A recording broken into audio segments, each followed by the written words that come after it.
What's going on, guys? My name is Mr. Hurricane, and yesterday was the Season 4 off-season live stream for the UTSA Dynasty, and for the purpose of this video, I'm breaking out of my commentator character I have during the actual weekly episodes of the games in the series to just give you my perspective. Basically, it's a lot easier to do it for the off-season videos, but this is the condensed version. If you wish to watch the near 3-hour live stream version, I'll link that in the annotation, but I'll recap the entire offseason for you guys right now. And so obviously, a 6-7 season with the bowl loss counting in the record. Not as good as the previous year, not at all. But the team, they're young, they look strong at times, and were resilient towards the end. 3 straight victories to end the season. And I knew it would be a weird year because of graduating so many seniors and replacing well over half of the starting roster all the way across the board, all 22 starters. It looked like a very different team in Season 4. And here are the statistics for the end of the year. There was Anthony Banks, the first ever 1,000-yard rusher for UTSA, 1,100 plus yards. Tim Whitaker played well as a #1 receiver. And of course, the quarterback issue with Evan Newton's injury history and Eric Hancock's superior ability from the pocket. Very interesting going into Season 5. It seems I always have these quarterback controversies with a big cloud over all my series, but that's just the way it goes. But here we see Anthony Banks shattering Evan Zokacha's single-season rushing record, and in a career as well. This is his 3rd year getting major playing time, and Anthony Banks, it's so weird. It feels like the series is really just getting going almost, yet some of my first prospects, Anthony Banks, Mike Butler, Dominic Carter, they're all becoming seniors. That's the only downfall, I think, doing a dynasty. Like, you get so behind these players, and they're gone within 4 years, basically. But we have 5 seniors graduating. It wasn't a very big issue, and that made recruiting very easy. And however, look at Alabama. They had 10 juniors alone leave for the draft, and that was the funniest thing I thought during the stream. And we all were kind of joking around like maybe we should play Alabama this year, our first SEC game. Maybe they're going to be weaker, and you'll see their roster here in a little bit. But then we see the pro results in the draft, and nobody from UTSA has been drafted yet in history in this series. Adefemi Adiki, he had 11 interceptions last year, guys. I don't know how he didn't go in the 7th round or something, but still looking for that first draft pick, as Alabama had like 15. So we're going to transition now to the actual offseason. This is the recruiting, and with 5 seniors graduating, and only a handful of guys I for sure wanted to cut, it was all about quality, not quantity, whereas last year, graduating 29 seniors, I believe it was all about maximizing however many scholarships they allot you. I think it's 25, had to get as many guys as possible, whereas where I had my board here entering the stream, I had 15 guys I was looking at to fill at least 8 spots. Vince Taylor was the big recruit we got. He was supposed to be a 70 overall. He went up to a 75 with recruiting. Saw he was a very balanced running back. Speed, power, acceleration, elusiveness. He could be the complete package, or at least a poor man's version of a complete package. He's not like a 5-star prospect or anything, but he was a guy I was really excited about. There's Johnny Jenkins, and I know that UTSA doesn't have very many tall receiving threats, so I wanted to add someone on the outside. And in addition to the passing offense, I wanted a receiving tight end, and the options were a bit limited this year after last year we had an unnamed player leave the team because he wanted playing time, so he went to Houston when he could have been our starting tight end.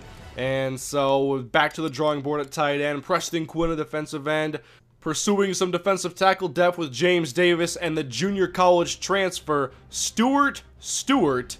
But overall, the focus was not on the defensive line or the linebacker depth because that was definitely addressed last year. Now the main concern, especially after the bowl game, looks like cornerback's going to be an issue, especially with Alondre Thornton graduating. And after the bowl game, of course, Jason Holmes got beat badly in that game. So it was a little late to look for an impact player, but at least with the development and everything, the team will get better. But that looked like a weak link after I put a lot of time into recruiting at corner.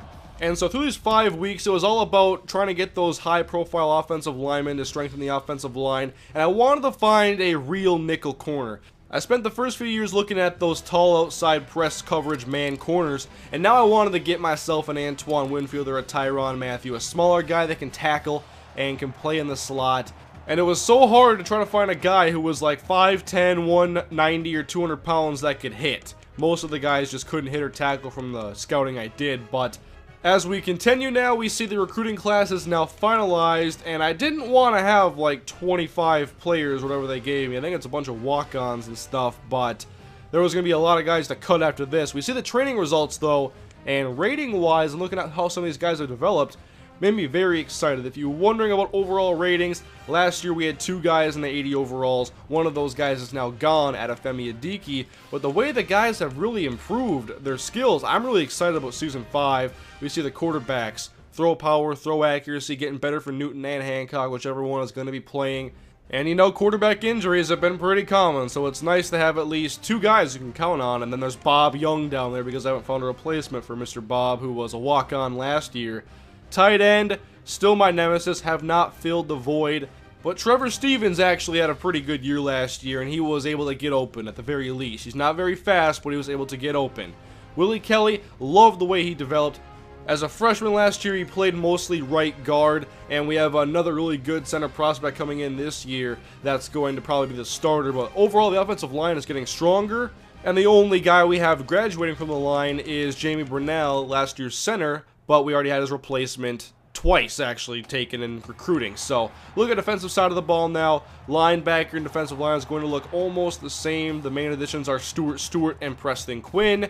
And Dominic Carter, he's a senior, but of course with Kyle Jones there, his replacement is waiting for an opportunity. He does get to play in the 3-4 defense mainly, and he's the 4th linebacker off the bench most of the time. Corner, it's going to be a fight. I don't know how it's going to look in the regular season besides Kyle Nichols being the lead guy, and Dallas Johnson will take over for last year's standout Adefemi Adiki, last year's definite team MVP.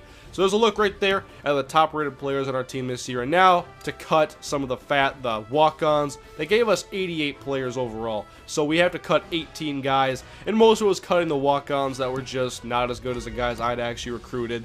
And there was a guy like Mike Sims. I actually did recruit him, didn't offer him a scholarship, but he was a walk-on and wasn't what I wanted. We already have blocking tight ends like Oliver Carter. But some walk-ons, usually 2 or 3, end up making the team each time because I don't get everybody I want recruiting, and so I have to basically just pick from whatever's left from the walk-ons and then redshirt them and see what happens next year. So as we go forward now, the custom conferences, everybody wanted me to change up Louisiana Tech, so they're now in the Conference USA, and UTSA has changed to the Western Division because it makes more sense geographically. They're going to be playing probably all the Texas schools in that division. And now with redshirting, people wanted to maybe see me redshirt Vince Taylor, but I have a plan for Vince Taylor. There's a reason why I pursued him ever since preseason recruiting of last year. We're going to, however, redshirt Curtis Davis, the tight end. He's really ready to get some meaningful snaps in his first year, but overall there wasn't very many guys to redshirt because the freshmen I wanted were going to be guys who are going to be playing or the second guy in the line for offensive line. The rest of the guys were mainly walk-ons that I cut, and we only had to fill like 8 roster spots overall. So the team is very much the same as last year. No big transition this year. This should be a big boost, actually, as the team has gotten stronger, gotten older. And I think on paper it's probably the best team that I've put together so far in the series. Now about the schedule. Alabama, yeah, they're fine. They let 10 juniors go to the draft. Don't worry, they'll have 10 more going this year. But wanted to find some more solid competition, a lot like last year. We were outmatched in those 3 games, went 1-2 in the big non-conference games, and then beat Texas State. But this year, UTSA will open the season at home against Syracuse, play a road game in Hawaii, and then hopefully they're still ranked to this point. We put Ohio on the schedule to play on the road before we get into the meat of the schedule in Conference USA play. And then we'll obviously finish the year again against Texas State on the road this time around. So there is the schedule, and I'm showing a little bit of customization here. In the last stream I did for Season 3 off-season, I took like an hour and a half to do this customization, but not this time around. Took care of running back Vince Taylor and then wide receiver Johnny Jenkins, who may or may not get a lot of playing time. It depends because the guys who are depth now, the 4th and 5th receivers, never really played with them. Robert Stanley and Chris Woods, who was redshirted last year from Canada. We got Marvin Stokes here, a safety prospect. Good to get one of those guys as both free safeties will graduate next year. And then Preston Quinn, and this is just a monster of a man. And he will definitely get some playing time in the 3-4 looks, as he is a 3-4 defensive end. He's a big guy. So we're going to look at a little bit of preseason recruiting. I'm going to mainly show you guys the recruiting after the episodes, each game.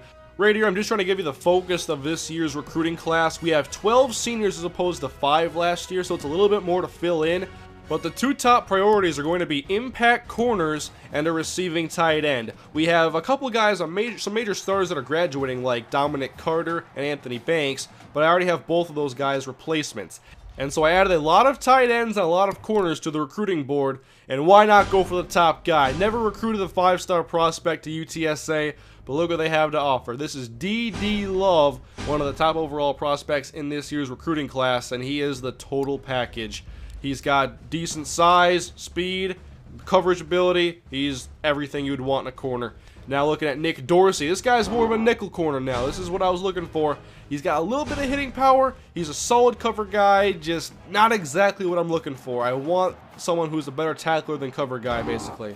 I need to get that sure tackler in the defense, especially with how some of those running backs tear us apart when we get to our nickel and sub packages. That's a big issue. And then, people in the stream wanted to see me go after athletes. I never really do because it takes more scouting points to really figure out what their strengths are, and I like focusing on guys who have defined positions, like this guy here, James Frazier, receiving tight end.